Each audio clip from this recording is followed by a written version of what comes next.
നാമൊക്കെ പറയുന്നതാണ് മൗലിദാഘോഷം നടപ്പിലാക്കിയത് മുളഫർ രാജാവ്. അവർ നമ്മളെല്ലാവരും പറയാറുണ്ട്. അതിൻ്റെ ഒരു അടിസ്ഥാനം അതെ. അപ്പോൾ നമ്മളിപ്പോൾ വിശുദ്ധ ഖുർആനും ഉദ്ധരിച്ചു, അതുപോലെ തന്നെ സ്വഹീഹായ ഹദീസുകളും ഉണ്ടെന്ന് പറഞ്ഞു. അപ്പോൾ പിന്നെ എന്താ ഉസ്താദെ മുളഫർ രാജാവിനെ പിടിക്കുന്നത്? ചോദ്യമാണ്. ഇതൊക്കെ വഹാബികൾ ചോദിച്ച് പൊതുജനങ്ങളെ പൊട്ടീസാക്കാറുണ്ട്. ഈ സുന്നികൾ വൈരുദ്ധ്യം പറയാണ്. മുത്തുനബിയിൽ തെളിവുണ്ട്, വിശുദ്ധ ഖുർആനിൽ തെളിവുണ്ട്.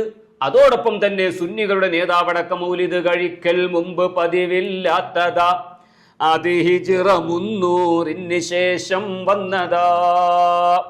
അവിടെ മനസ്സിലാക്കാനുള്ളത്, സുന്നികളെന്ന് പറഞ്ഞാൽ നുണ പറയാത്തവരാ. നുണ പറയൽ മത്സരം നടത്തി റെക്സോണ സോപ്പ് കൊടുത്തവരോടാണ് നമ്മൾ ഫൈറ്റ് ചെയ്തുകൊണ്ടിരിക്കുന്നത്. നമുക്ക് നുണ പറച്ചിലില്ല, ഉള്ളതുപോലെ പറയുക. അതാണ് അഹ്ലുസുന്നത്തി വൽ ജമാഅ. ഉള്ളതുപോലെ പറയാം. നമ്മളിപ്പോൾ പറഞ്ഞതെന്താ?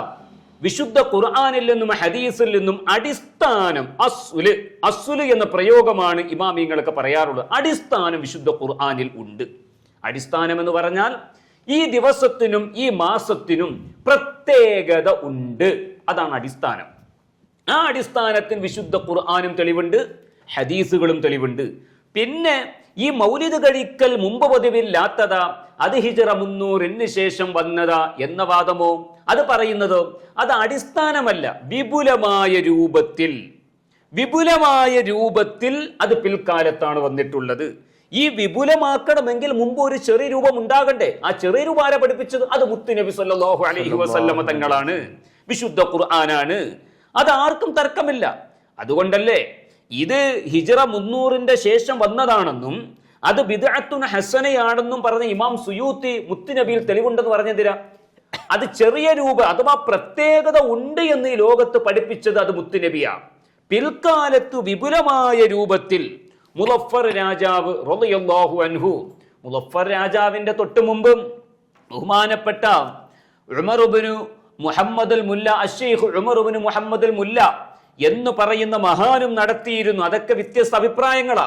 ഏതായിരുന്നാലും ബഹുമാനപ്പെട്ട അശ്ശൈഖ് ഉമർ ഇബ്നു മുഹമ്മദ് അൽ മുല്ല റളിയല്ലാഹു അൻഹുവും അതുപോലെ നടത്തിയിട്ടുണ്ടെന്ന് ഇമാം നവവിയുടെ ഉസ്താദായ അബൂ ശാമ റളിയല്ലാഹു അൻഹു രേഖപ്പെടുത്തിയിട്ടുണ്ടെങ്കിലും, പക്ഷേ മുളഫർ രാജാവിലേക്കാണ് എല്ലാവരും ചേർത്തിക്കൊണ്ട് അത്രത്തോളം വിപുലമായി, അഥവാ മുളഫർ രാജാവ് നടത്തിയതുപോലെ അശ്ശൈഖ് ഉമർ ഇബ്നു മുഹമ്മദ് അൽ മുല്ല നടത്തിയിട്ടില്ല.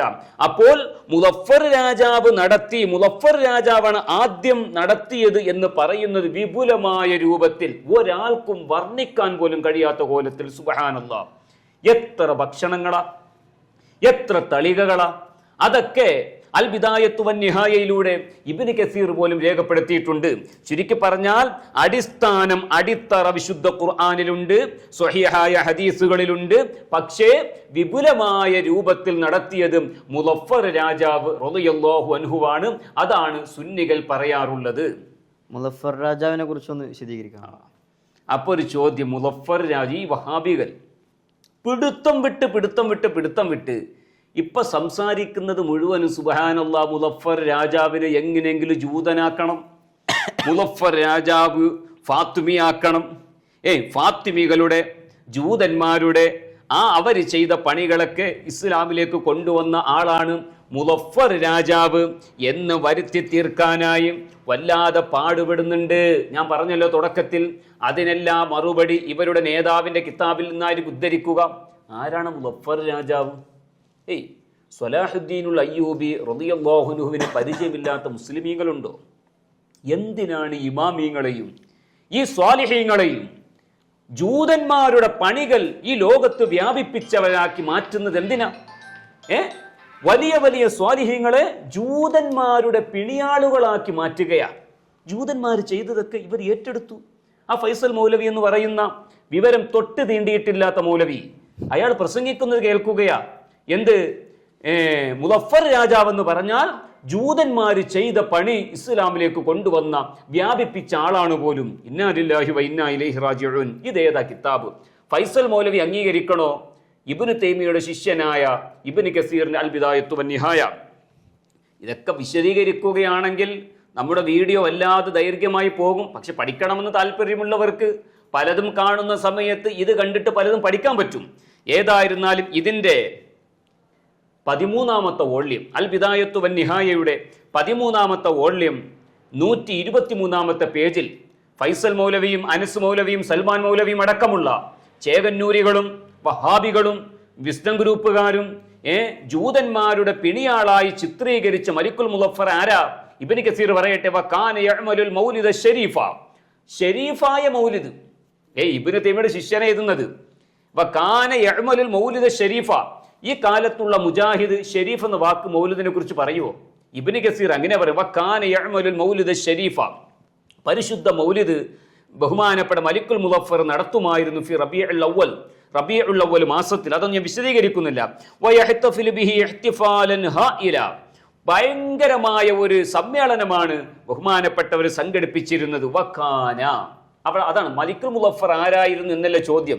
വക്കാന, മലിക്കുൽ മുളഫർ ആയിരുന്നു മഅദാലിക, ഈ മൗലിദാഘോഷം നടത്തലോടുകൂടി ഷഹിമൻ ശുജാഅൻ ഫാത്തികൻ ബത്വിലൻ ആഖിലൻ ആലിമൻ ആദില റഹിമഹുല്ലാഹു തആല വഅക്റമ മസ്വാഹു. ഇബ്നു തൈമിയുടെ ശിഷ്യൻ ഇബ്നു കസീർ ദ്വാരം കൊടുക്കുകയാണ്. ആർക്ക്? മലിക്കുൽ മുളഫറിന്. ഫൈസൽ മൗലവിയുടെ വാദപ്രകാരം ജൂതന്മാരുടെ പണി ഏറ്റെടുത്ത ആള്, അത് വ്യാപിച്ച ആള്. അനസ് മൗലവി അങ്ങനെ തന്നെ പറയുക. ഇബ്നു കസീർ ആണെങ്കിലോ മലിക്കുൽ മുളഫർ തങ്ങൾക്ക് ദുആയരെന്ന് കൊടുക്കുന്നു. ചരിത്രം പഠിച്ചവർ മുഴുവനും മലിക്കുൽ മുളഫറിനെ അംഗീകരിച്ചതല്ലാതെ ആരാണ് എതിർത്തിട്ടുള്ളത്? ഈ കാലത്തുള്ള കുറച്ച് ജൂതന്മാരുടെ കയ്യിൽ നിന്ന് അച്ചാരം വാങ്ങിയ വഹാബി കുട്ടികളല്ലാതെ മലിക്കുൽ മുളഫറിനെ ലോകത്ത് ഏതെങ്കിലും ഒരു പ്രാമാണികനായ ഒരു ഇമാം എതിർത്തതായിട്ട് കാണിച്ചു തരാൻ പറ്റുമോ? സ്വലാഹുദ്ദീനുൽ അയ്യൂബി റളിയല്ലാഹു അൻഹുവിന്റെ സഹോദരിയുടെ ഭർത്താവ്, സ്വലാഹുദ്ദീനുൽ അയ്യൂബി തങ്ങളെ സഹോദരിയുടെ ഭർത്താവാണ് മലിക്കുൽ മുളഫർ റളിയല്ലാഹു അൻഹു. ആ സ്വലാഹുദ്ദീൻ അയ്യൂബി അംഗീകരിക്കുന്നവൻ സുന്നി, ഇത് എന്താ യഥാർത്ഥ സുന്നിയാണോ? യഥാർത്ഥ മുസ്ലിമാണോ? സ്വലാഹുദ്ദീൻ അയ്യൂബിയെ എതിർക്കുന്നവൻ യഥാർത്ഥ മുസ്ലിം എന്ന് പറയാൻ പറ്റുമോ? ആ സ്വലാഹുദ്ദീനുൽ അയ്യൂബി റളിയല്ലാഹു അൻഹുവിന്റെ സഹോദരിയുടെ ഭർത്താവാണ് മലിക്കുൽ മുളഫർ റളിയല്ലാഹു അൻഹു. എന്താ പറഞ്ഞത്? ധീരനായിരുന്നു, ഷഹിമൻ ശുജാഅൻ ഫാത്തികൻ ബത്വിലൻ ആഖിലൻ ആലിമൻ ആദില, നീതിമാനായ പണ്ഡിതനായ ബുദ്ധിയുള്ള തന്റേടമുള്ള ധീരനായ എല്ലാം കൊണ്ടും ഒത്ത ഒരു രാജാവായിരുന്നു മലിക്കുൽ മുളഫർ റഹിമഹുല്ലാഹു തആല. അല്ലാഹു അവർക്ക് കരുണ ചെയ്യട്ടെ. വഅക്റമ മസ്വാഹു, അവരുടെ ഖബറിടം അല്ലാഹു ആദരിക്കട്ടെ എന്ന് ഇബ്നു കസീർ തന്റെ അൽ ബിദായത്തു വൻ നിഹായയിൽ വ്യക്തമായി കൊണ്ട് രേഖപ്പെടുത്തുന്നതായി കാണാം. എന്നിട്ട് ബഹുമാനപ്പെട്ടവർ ചെയ്ത സേവനങ്ങളൊക്കെ വാരി വലിച്ചുകൊണ്ട് പറയുകയാ. എന്തൊക്കെയാണ്? അവസാനം ഖാലത്ത് സൗജത്തു റബീഅത്തു ഖാതൂൻ ബിൻതു അയ്യൂബ്, അയ്യൂബ് എന്നവരുടെ മകളായ തന്റെ ഭാര്യയായ റബീഅ ബീവി റളിയല്ലാഹു അൻഹ പറയുന്നു, വകാന സവ്വജഹു ഇയ്യാഹ അഖൂഹ സ്വലാഹുദ്ദീൻ, പെങ്ങളെ കെട്ടിച്ചു കൊടുത്തത് സ്വലാഹുദ്ദീൻ അയ്യൂബി തങ്ങളാ. സ്വലാഹുദ്ദീനുൽ അയ്യൂബി തങ്ങളാണ് വലിയായി മലിക്കുൽ മുളഫറിന് സ്വന്തം പെങ്ങളെ കെട്ടിച്ചു കൊടുത്തത്. ആ മലിക്കുൽ മുളഫർ രാജാവ് അത്രത്തോളം ധീരനാണ്, തന്റേടിയാണ്, ആലിമാണ്, ആലിമും കൂടിയാ. ആലിമൻ ആദി, അല്ലെങ്കിൽ ഇബ്നു കസീറിനെ ചോദ്യം ചെയ്യേ. ആലിമൻ ആദില, പണ്ഡിതൻ കൂടിയാ, കേവലം രാജാവായിട്ട് ചിത്രീകരിക്കണ്ട കേട്ടോ.